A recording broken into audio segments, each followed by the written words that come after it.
Wednesday. We're ready. It's Hobbit time. Yo, all right. And this is kind of fun for us because it's the last time I'm going to read to you, because the other times I read to you were what I read last year with COVID. I started making these videotapes or films, whatever, not videotapes, videos, last year when coronavirus started and all that.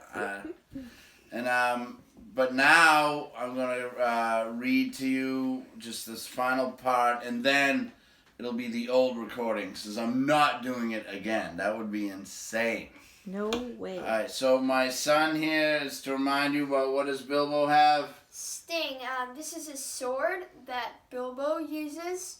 And if you remember in the book, it always glows blue when there's a sign of orcs.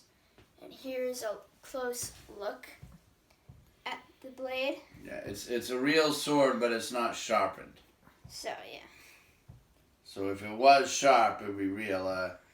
Yeah, click it with your show it so they can hear the steel. Yep.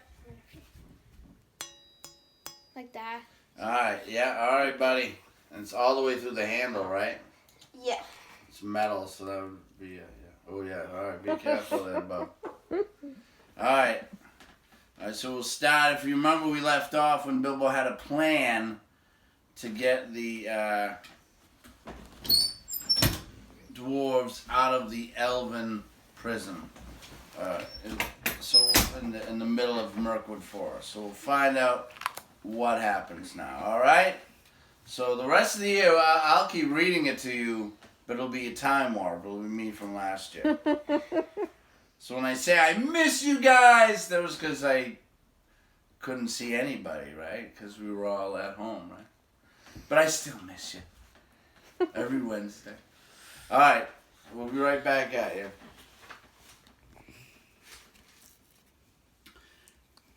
And at last hear the desperate beginnings of a plan. The evening mail had been taken to the prisoners. The guards were tramping away down the passages, taking the torchlight with them, and leaving everything in darkness. Then Bilbo heard the king's butler bidding the chief of the guards good night. "Now, come with me," he said, "and taste the new wine that's just come in. I shall be hard at work tonight, clearing the cellars of the empty wood. So let us have a drink first, to help the labour." "Ah, very good," laughed the chief of the guards. "I'll taste with you, and see if it is fit for the king's table. There is a fine feast tonight. Would not do to send up the poor stuff." When he heard this, Bilbo was all in a flutter, for he saw that luck was with him, and he had a chance at once to try his desperate plan. He followed the two elves until they entered a small cellar and sat down at a table on which two large flagons were set. Soon they began to drink and laugh merrily. Luck of an unusual kind was with Bilbo then. It must be potent wine to make a wood elf drowsy, but this wine, it would seem, was the heady vintage of the great gardens of Dorwinion, not meant for his soldiers or his servants, but for the king's feasts only, and for smaller bowls, not for the butler's great flagons. Very soon the chief guard nodded his head, and he laid it on the table and fell fast asleep. The butler went on talking and laughing to himself for a while without seeming to notice. But soon his head too nodded to the table, and he fell asleep and snored beside his friend. Then in crept the hobbit. Very soon the chief guard had no keys, but Bilbo was trotting as fast as he could along the passages toward the cells. The great bunch seemed very heavy to his arms, and his heart was often in his mouth in spite of his ring, for he could not prevent the keys from making every now and then a loud clink and clank, which put him all in a tremble. First he unlocked Balin's door and locked it again carefully as soon as the dwarf was outside. Balin was most surprised, as you can imagine, but glad as he was to get out of his wearisome little stone room. He wanted to stop and ask questions, and know what Bilbo was going to do, and all about it. "No time now," said the hobbit. "You just follow me. We must all keep together." and not risk getting separated. All of us must escape or none, and this is our last chance. If this is found out, goodness knows where the king will put you next. With chains on your hands and feet too, I expect. Don't argue. This is a good fellow. Then off he went from door to door until his following had grown to 12. None of them any too nimble, what with the dark and what with their long imprisonment. Bilbo's heart thumped every time one of them bumped into another, grunted or whispered in the dark. To drat the dwarves' racket, he said to himself. But all went well, and they met no guards. As a matter of fact, there was a great autumn feast in the woods that night, and in the halls above. Nearly all the king's folk were merrymaking. At last, after much blundering, they came to Thorn's dungeon, far down in a deep place, unfortunately not far from the cellars. Upon my word, said Thorn when Bilbo whispered to him to come out and join his friends. Gandalf spoke true as usual. A pretty fine burglar you make, it seems, when the time comes. I'm sure we are all forever at your service, whatever happens after this. But what comes next? Bilbo saw that the time had come to explain his idea as far as he could. But he did not feel at all sure how the dwarves would take it.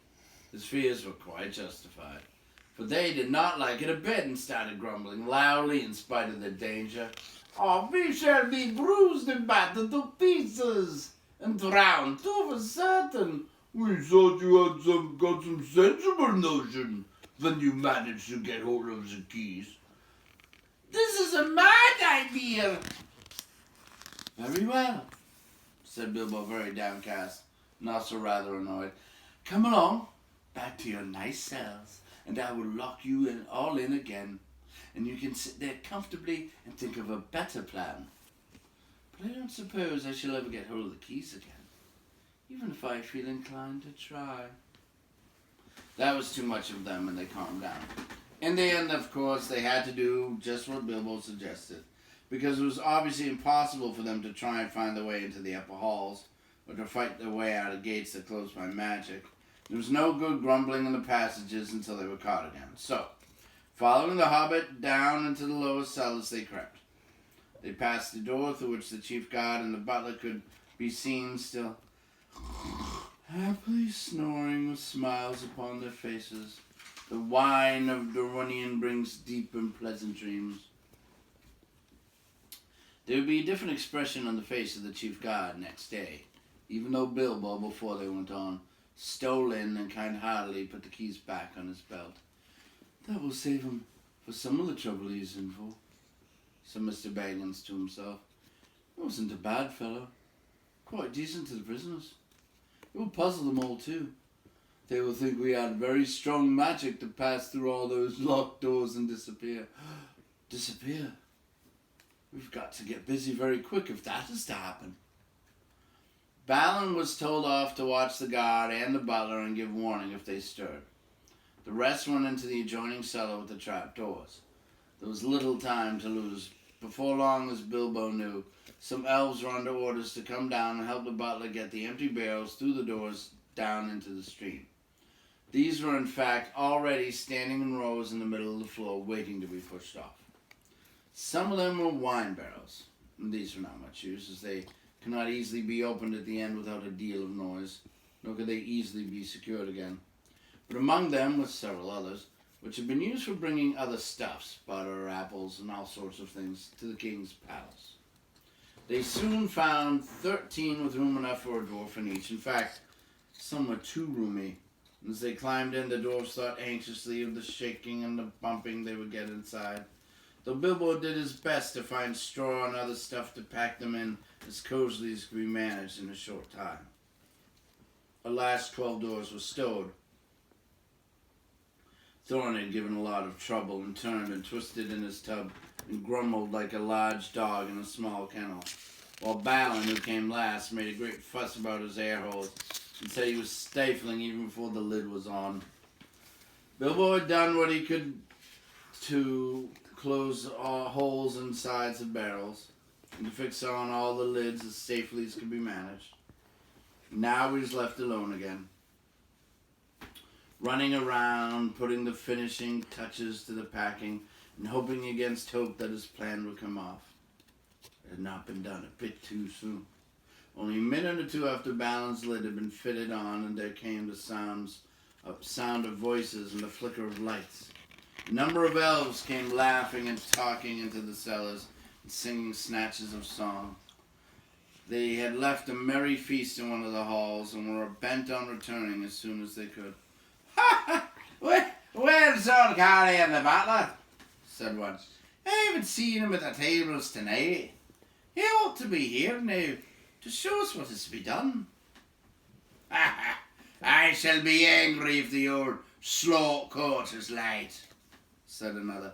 "I've no wish to waste time down here while the song was up." "Ha ha!" came a cry. "How's the old villain with his head on a jug? He's been having a little feast all to himself, and his friend the captain." "Shake 'em, wake 'em," shouted the others impatiently. Gallion was not at all pleased at being shaken or wakened, and still less at being laughed at. "You're all late," he grumbled. "I'm here, I am, waiting down here. Will you fellas drink and make merry and forget your tasks? Small wonder if I fall asleep from weariness." "Ha ha! Small wonder," said they.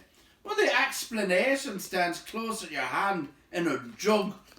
Come, give us a taste of your sleeping draught before we fall to. Ha ha! No need to wake the turnkey yonder. He has had his share by the looks of it." Then they drank once more round and became mighty merry all of a sudden. But they did not quite lose their wits. "Save us, Gallion!"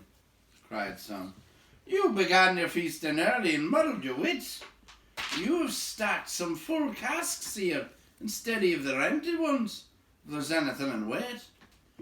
"Get on with your work," growled the butler. "There is nothing in the feeling of weight in an idle tosspot's arms. These are the ones to go, and no others. Do as I say." Very well," they answered, rolling the barrels to the opening. "On your head be it, if the king's full butter tubs and his best wine is pushed into the river for the lakemen to feast on for nothing. Roll, roll, roll, roll, roll, rolling down the hole. Heave, ho, splash, pump, down they go, down they bump." So they sang as first one barrel and then another rumbled to the dark opening and was pushed over into the cold water some feet below. Some were barrels really empty, and some were tubs neatly packed with the dwarf in each. But down they all went one after another, with many a clash and a bump thudding on top of ones below, smacking into the water, jostling against the walls of the tunnel, knocking into one another, and bobbing away down the current. It was just at this moment that Bilbo suddenly discovered the weak point in his plan. Most likely you saw it some time ago and have been laughing at him. But I don't suppose you've done half as well yourself in this place. Of course, he was not in a barrel himself, nor was there anyone to back him in, even if there had been a chance. It looked as if he would certainly lose his friends this time. Nearly all of them had already disappeared through the dark trapdoor, and get utterly left behind and have to stay lurking as a permanent burglar in the elf caves forever. For even if he could have escaped through the upper gates at once, he had precious small chance of ever finding the dwarves again. He did not know the way by land to the place where the barrels were collected. He wondered what on earth would happen to them without him. For he had not had time to tell the dwarves all that he had learned, or what he had meant to do once they were out of the wood. While all these thoughts were passing through his mind, the elves, being very merry, began to sing a song round the river door. Some had already gone to haul on the ropes which pulled up the portcullis at the water gate, so as to let out the barrels as soon as they were all afloat below. Down the swift dark stream you go, back to lands you once did know. Leave the halls and cabins deep, leave the northern mountains steep, where the forest wide and dim stoops in shadow grey and grim. Float beyond the world of trees, out into the whispering breeze. Past the rushes, past the reeds, past the marshes, waving weeds, through the mist array that's white, up for mere and pool at night. Follow stars that leap, up the heavens golden steep. Turn when dawn comes over land, over rapid, over sand. South the way, seek the sunlight and the day. Back to pasture, back to mead, where the kine and oxen feed. Back to gardens on the hills, where the berry swells and fills. Under sunlight, under day, south the way, down the swift dark stream you go. Back to lands you once did know. Now, the very last barrel was being rolled to the doors. In despair and not knowing what else to do, poor little Bilbo caught hold of it and was pushed over the edge with it. Down into the water he fell, splash into the cold, dark water with the barrel on top of him. He came up again, spluttering and clinging to the wood like a rat. But for all his efforts, he could not scramble on top. Every time he tried, the barrel rolled round and ducked him under again. It was really empty and floated light as a cork. Though his ears were full of water, he could hear the elves still singing in the cellar above. Then suddenly the trapdoors fell with a boom, and their voices faded away. He was in the dark tunnel, floating in icy water all alone. For you cannot count friends that are all packed up in barrels. Very soon a gray patch in the darkness ahead, came in the darkness ahead. He heard the creak of the water gate being hauled up, and he found that he was in the midst of a bobbing and bumping mass of casks and tubs, all pressing together to pass under the arch and get out into the open stream. He had as much as he could do to prevent himself from being hustled and battered to bits. But at last the jostling crowd began to break up and swing off, one by one under the stony arch and away. Then he saw that it would have been no good even if he had managed to get astride his barrel, for there was no room to spare, not even for a hobbit, between its top and the suddenly stooping roof where the gate was. Out they went under the overhanging branches of the trees on either bank. Bilbo wondered what the dwarves were feeling, and whether a lot of water was getting into their tubs. Some of those that bobbed by him in the gloom seemed pretty low in the water, and he guessed that these had dwarves inside. I do hope I put the lids on tight enough, he thought. But before long he was worrying too much about himself to remember the dwarves. He managed to keep his head above water, but he was shivering with the cold, and he wondered if he would die of it before the luck turned. And how much longer he'd be able to hang on, and whether he could risk the chance of letting go and trying to swim to the bank. The luck turned all right before long. The eddying current carrying several barrels close to shore at one point, and for a while they struck against some hidden root. Then Bilbo took the opportunity of scrambling up the side of his barrel while it was held steady against another. Up he crawled like a drowned rat and lay on the top, spread out to keep the balance as best he could. The breeze was cold but better than the water, and he hoped he would not suddenly roll off again when they started off once more.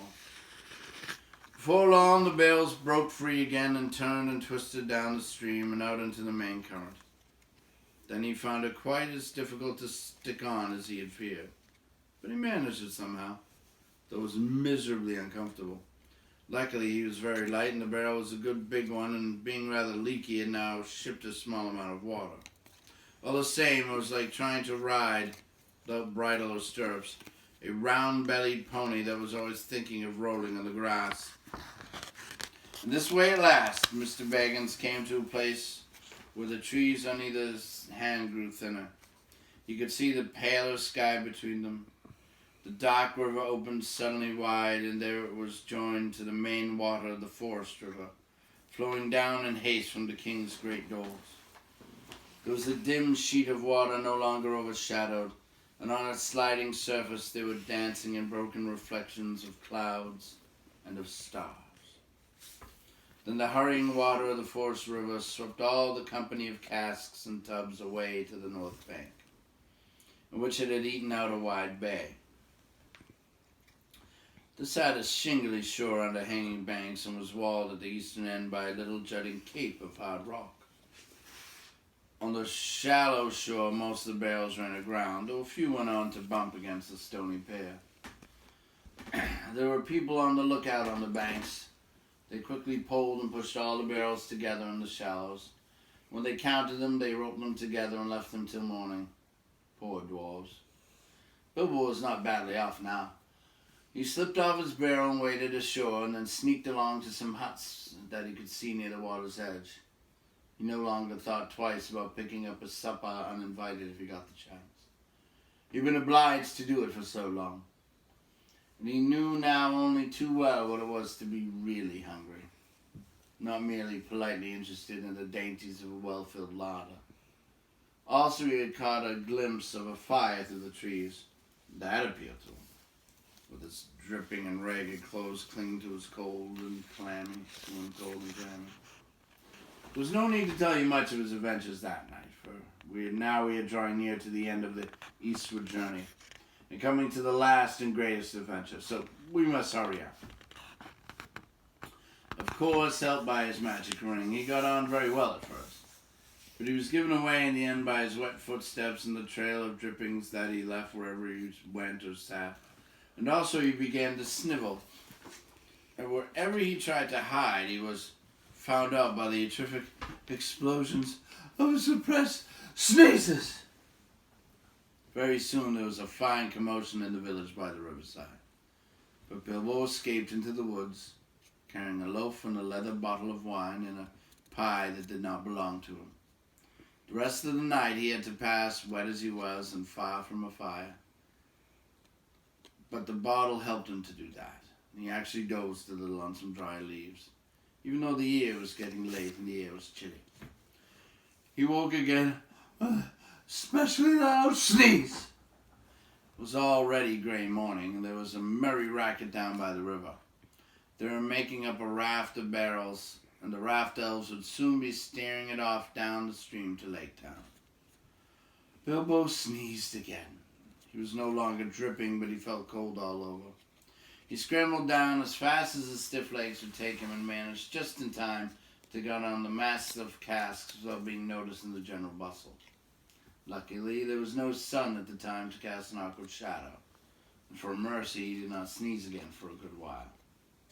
There was a mighty pushing of the poles. The elves that were standing in the shallow water heaved and shoved. The barrels, now all lashed together, creaked and fretted. "This is a heavy load," some grumbled. "They float too deep. Some of these are never empty. If they had come ashore in the daylight, we might have had a look inside," they said. "No time now," cried the raftman. "Shove off!" And off they went at last, slowly at first, until they had passed the point of rock where other elves stood to fend them off with poles, and then quicker and quicker as they caught the main stream, went sailing away, down towards the lake. They had escaped the dungeons of the king and were through the wood. But whether alive or dead still remains to be seen. All right.